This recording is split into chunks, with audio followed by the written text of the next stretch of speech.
The house was quiet. Too quiet. Bob and Linda sat, surrounded by the remnants of a life well lived. Family photos smiled from every surface. Toys, long since abandoned, peeked out from under furniture. I miss the chaos, I miss the noise, but most of all, I miss having the kids around. Linda reached for his hand, her touch familiar and comforting.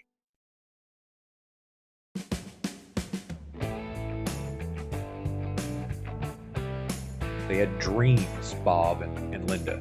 Dreams that had been put on hold while they raised their family and built their careers. Dreams of travel, of adventure, of finally having the time and resources to pursue their passions. I've always wanted to buy an RV and explore the country. Visit national parks, experience the vastness of the American landscape. I yearn for the open road, for the freedom of not knowing what each day will bring. I dreamt of a more tranquil retirement, tending a beautiful garden, my hands covered in soil, the scent of flowers filling the air, spending my days reading, painting, and finally tackling that stack of novels on my nightstand.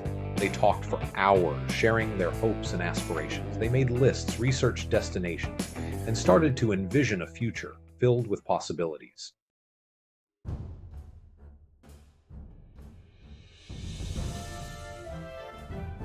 Unbeknownst to Bob and Linda, their 3 adult children were about to have a meltdown. Tim, Lisa, and Greg were a little too invested in their parents' lives. The group video call was supposed to be a casual check-in, but the moment Bob mentioned a reverse mortgage, all hell broke loose. A reverse mortgage? What about the house? Our inheritance? You're selling our childhood home? What about the memories? Wait, what's a reverse mortgage? Thus began the great reverse mortgage intervention of 2024.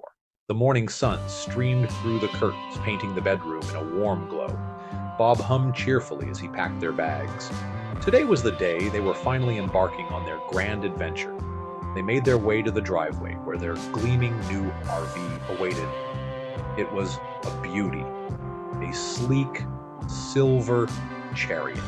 This isn't just any RV, it's our home away from home. She turned the key in the ignition, and the engine roared to life.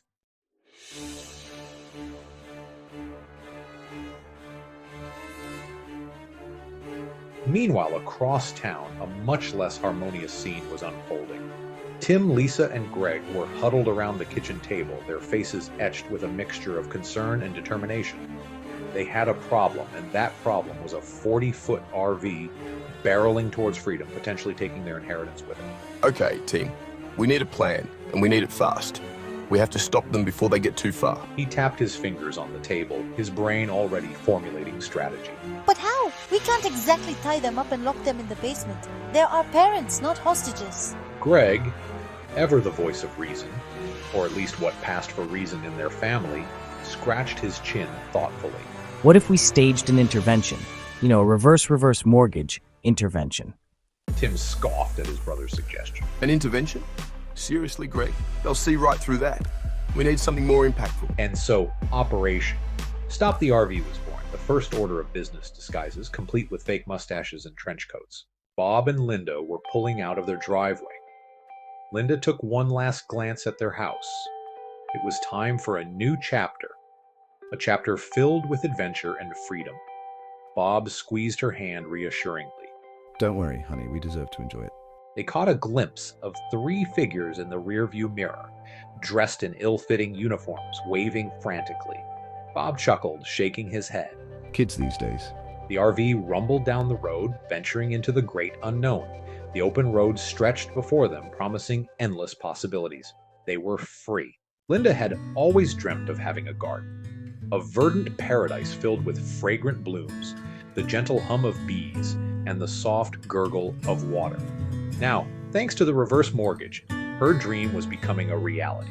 Gone was the scraggly lawn, replaced by colorful flower beds. Roses climbed trellises, their petals unfurling in the sunshine. Lavender bushes released their soothing aroma. A winding path invited exploration and contemplation. Linda surveyed her handiwork with pride.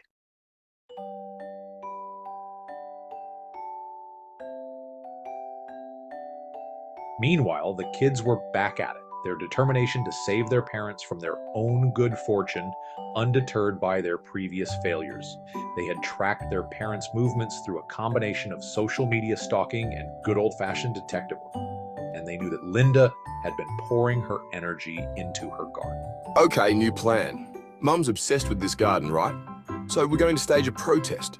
We'll be garden gnomes fighting for our right to exist. Oh, I love it. We can make signs and chant slogans and maybe even chain ourselves to the rose bushes. Guys, I'm not sure this is such a good idea. Remember what happened with the RV? And the beach and the Grand Canyon?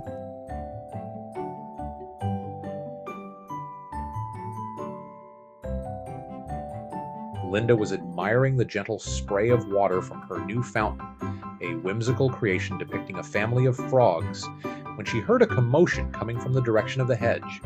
She turned, her brow furrowed in confusion, just in time to see three figures emerge from behind the rose bushes. They were dressed in what could only be described as gnome costumes, complete with pointy hats, fake beards, and expressions of mock outrage. Stop the garden tyranny. Say no to reverse mortgages. Linda stared at her children, a mixture of amusement and exasperation flickering across her face. Really? In garden gnomes, had they no shame?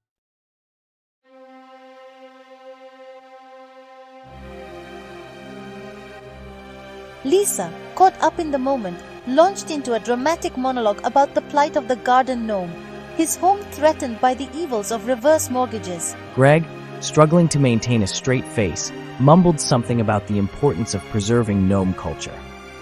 Tim, meanwhile, had decided to take a more direct approach. He marched towards Linda, brandishing a garden trowel like a weapon.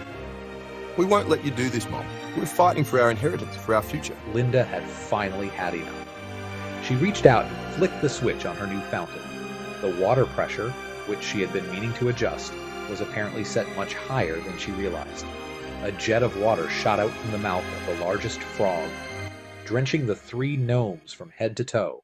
Bob had always wanted a deck, a spacious, inviting deck, where he could grill burgers on warm summer evenings. A deck where he could relax with Linda and watch the sunset. Thanks to the reverse mortgage, his dream had become a reality. The new deck was everything he had ever imagined, built with sturdy cedar planks. It stretched across the back of the house. Bob surveyed his domain with a satisfied grin. For now, he had burgers to grill. The scent of grilling burgers wafted through the open windows, drawing the kids from their meeting in the garden. They emerged onto the deck, faces a mixture of hunger and excitement. Bob, with tongs and spatula, eyed them suspiciously. All right, kids, what's the occasion? Well, Dad, we were thinking a BBQ cook-off.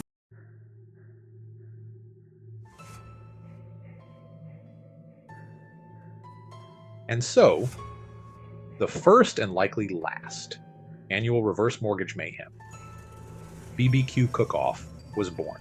The rules were vague, the judging criteria non-existent, and the level of chaos predictably high.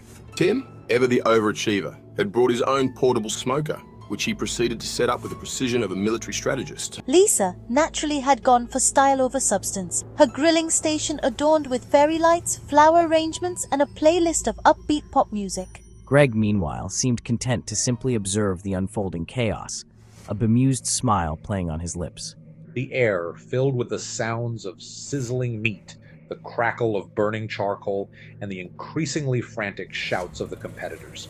Spatulas clashed, tongs were brandished like weapons, and at one point, Lisa attempted to sabotage Tim's smoker with a well-aimed water balloon. It backfired spectacularly.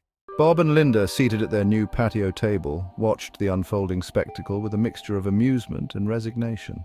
They're really going all out, aren't they? Linda remarked, taking a sip of her iced tea.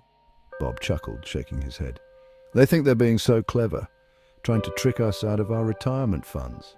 Linda, reading his mind, smiled. Their children might have underestimated them, but Bob and Linda were 2 steps ahead. The salty tang of the ocean air, the gentle roar of the waves crashing against the shore. Bob and Linda sighed in contentment, their beach chairs sinking into the soft sand. Their modest beach bungalow nestled among the dunes had been a steal. In the evenings, they would sit on the porch, a glass of wine in hand, and watch the sunset paint the sky.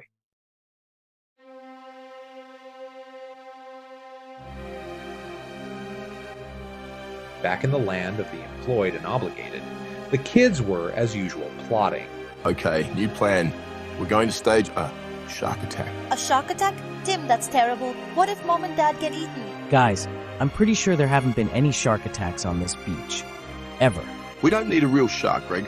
We just need to create the illusion of a shark attack. We'll be lifeguards, see? And we'll clear the beach, warning everyone about a dangerous predator in the water. Mom and Dad will be so scared, they'll forget all about their reverse mortgage.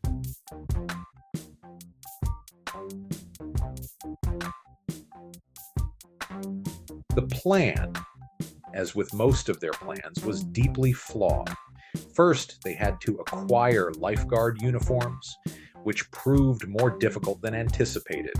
Let's just say that borrowing from the local pool supply store didn't go as smoothly as they had hoped. Okay, so I'll signal you when I see them heading towards the water.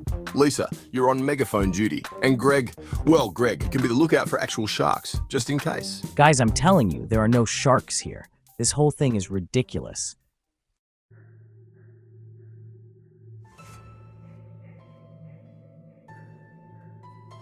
Their grand plan unraveled, as most of their plans did, in a spectacular display of comedic ineptitude. Tim, blinded by the sun reflecting off the water, mistook a particularly large piece of driftwood for his parents, and gave the signal too early. Lisa, her enthusiasm outweighing her common sense, blasted the shark attack announcement through the megaphone, causing widespread panic on the beach. Sunbathers scrambled for their towels, children screamed, and a flock of seagulls took flight, their cries adding to the general chaos. Dad, Mum, shark, water, dangerous.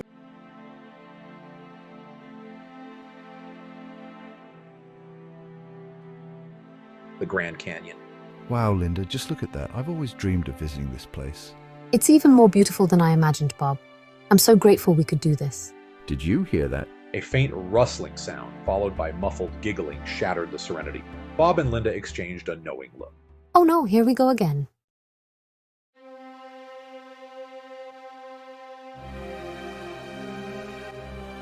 Greg, his face sweating profusely under a too large pith helmet, adjusted his binoculars for the 10th time. Are you sure they went this way? Of course, I'm sure. I tracked them on Mom's Instagram. They're totally going to fall for this. Guys, I'm not sure this is a good idea. What if they actually believe us this time? What if they call park security? We could get banned from the Grand Canyon. Quick! Everyone look terrified. They're coming.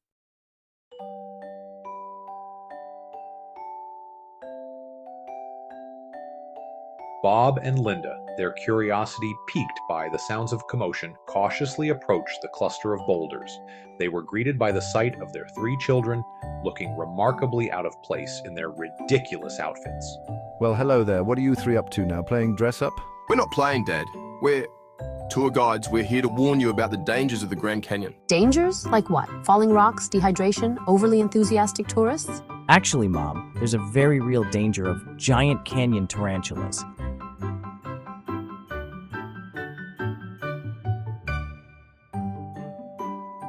Greg, honey, I think you've been watching too many nature documentaries. These tarantulas, you see, they're attracted to shiny objects. They're everywhere. Linda stifled a laugh as Greg gestured dramatically towards a particularly large and hairy spider that was clearly made of rubber. Nice try, kids, but I think your tarantula impersonation needs a little work.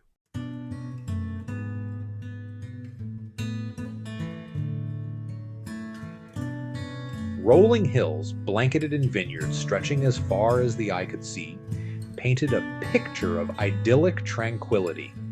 Bob and Linda, nestled in the heart of California wine country, breathed in the crisp air, fragrant with the scent of ripening grapes and blooming wildflowers. Their charming bed and breakfast, a converted farmhouse with exposed beams and a cozy fireplace, was the perfect escape from the everyday. Each morning began with a leisurely breakfast on the patio, overlooking rows upon rows of grapevines. Days were spent exploring wineries, savoring award-winning vintages and learning about the delicate art of winemaking. This was relaxation at its finest, a symphony for the senses. They had traded in their chaotic life for a chance to savor the moment, to reconnect as a couple, and to indulge in the finer things in life.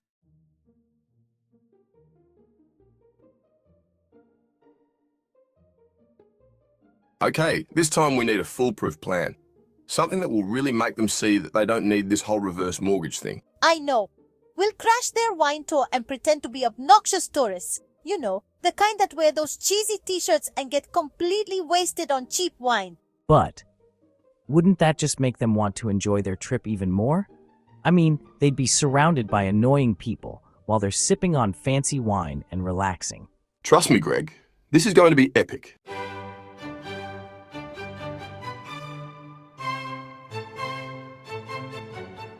The tasting room was buzzing with a mix of tourists and locals, all drawn in by the promise of exceptional wines and the convivial atmosphere.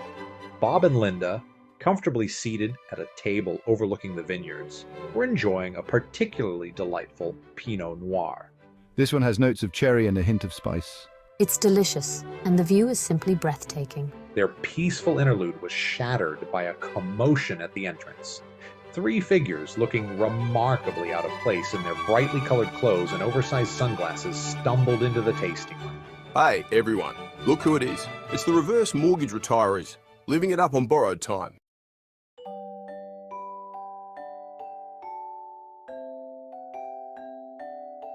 Lisa, clutching a plastic cup filled with what appeared to be grape juice, staggered towards her parents, giggling uncontrollably. Mom, Dad, you guys gotta try this Merlot. It's grapey. Well, this is interesting. You know, honey, maybe we should order another bottle. This is just getting good.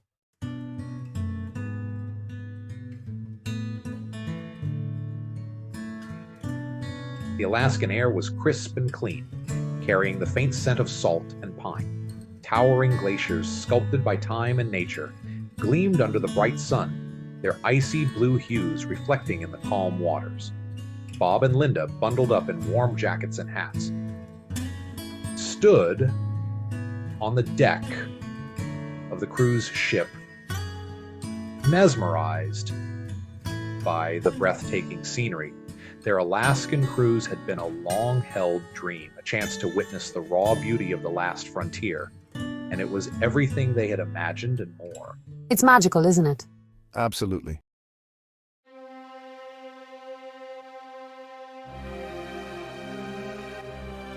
Meanwhile, back in the land of Wi-Fi and takeout menus, the kids were, as usual, up to no good. Okay, team, we've got one shot at this. We need a plan so crazy, so outrageous, that Mum and Dad will have no choice but to come home and reclaim their hard-earned money. What if we fake a bear attack? Lisa, we're not faking a bear attack. That's dangerous and stupid. Besides, where are we going to find a bear in, well, anywhere but Alaska? Exactly.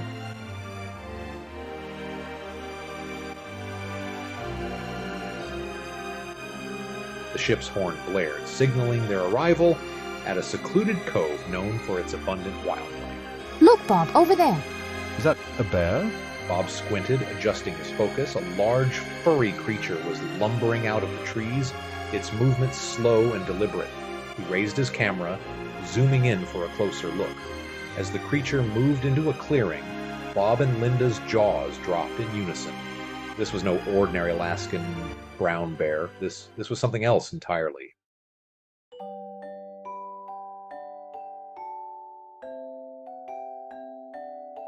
The bear stumbled into the clearing, its movements more akin to a drunken toddler than a fearsome predator.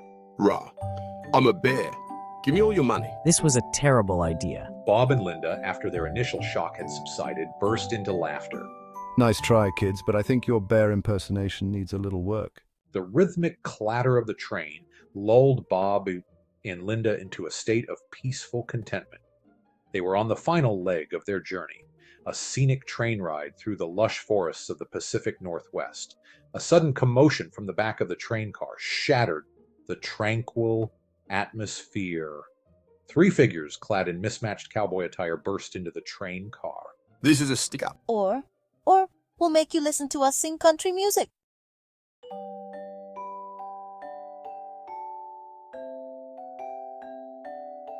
This is even worse than the bear costumes. Bob and Linda, after their initial surprise subsided, burst into laughter. Sweetie, do you even know what a reverse mortgage is? The question hung in the air, met with blank stares from the three costumed crusaders. Nice try, kids, but I think your bear impersonation needs a little